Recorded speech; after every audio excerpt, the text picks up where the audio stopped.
Yes, twongeye gusuhuza cyane twifuriza imigisha, amahoro y'Imana ndetse n'ishya n'ihirwe.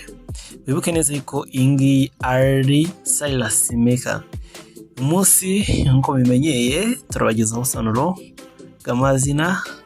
Twaguteguriye uyu munsi ko turakugezaho ubusobanuro bw'izina Emeline cyangwa se abantu bitwa ba Emeline. Tunarushaho kwifuriza umunsi mwiza n'amahoro, tunasuhuza cyane abantu bitwa ba Emeline. Dore rero ubusobanuro n'imiterere by'abantu bitwa ba Emeline. Nuko rero Emeline ni izina rituruka ku rurimi rw'Ikidage, rikaba rituruka ku ijambo Amelina bisobanura umuko. Ba Emeline akenshi bakunze kuba abakozi cyane, barashishikara mu byo bakora. Bitari kuri byose, ubumuntu ni kimwe mu biranga Emeline. Muri rusange Emeline akunda kugira impuhwe. Bikunze kuvugwa ko gutekereza cyane ari imwe mu mico ishimishije ku bantu bitwa ba Emeline. Bitewe no kwifuza, Emeline yerekana ubutwari bwinshi n'ubushake budacogora bwo gukorera inyungu ze. Ahora akeneye gushishikarira kwishora mu mishinga. Mu yandi magambo, abavandimwe be bagomba kumwereka inyungu z'igihe gito cyangwa kirekire mu mishinga mbere yo kumwegera.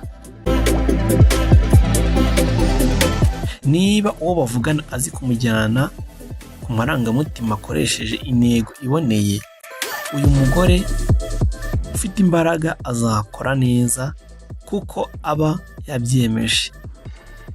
Kubera ukuntu akunda umurimo, Emeline aratunganye mu bucuruzi kandi azi gushishoza kuri buri kimwe.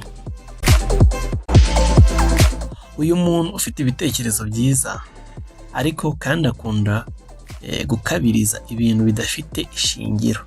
Emeline arakazwa n'ubusa. Iyo afite abavandimwe akuriye, abatwara uko ashaka agira ngo bamere nka we. Ni umunyagitugu cyane.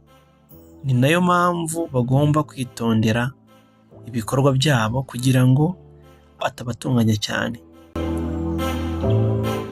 Ku babyeyi be, Emeline yigaragaza nk'umukobwa utoroshye. Mu by'ukuri ni umunyabwenge. Nta kibazo agira cyo guhangana n'ukuri ku buzima bitewe n'imbaraga z'imiterere iyo akiri muto. Ni byiza kumwigisha buhoro buhoro gusangira, kwihangana no kubaha abandi. Ibi bintu ari byo biranga abantu bitwa ba Emeline.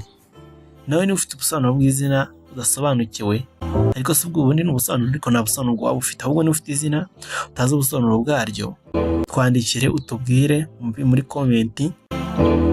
Utaye izina ryawe nawe tuzarihereho tukubwire ngo bimeze bitya. Kandi ntiwibagirwe gukanda subscribe, like, share na comment. Wibuke neza yuko iyi ngiyi ari Silas Maker. Amahoro n'imigisha ibane nawe.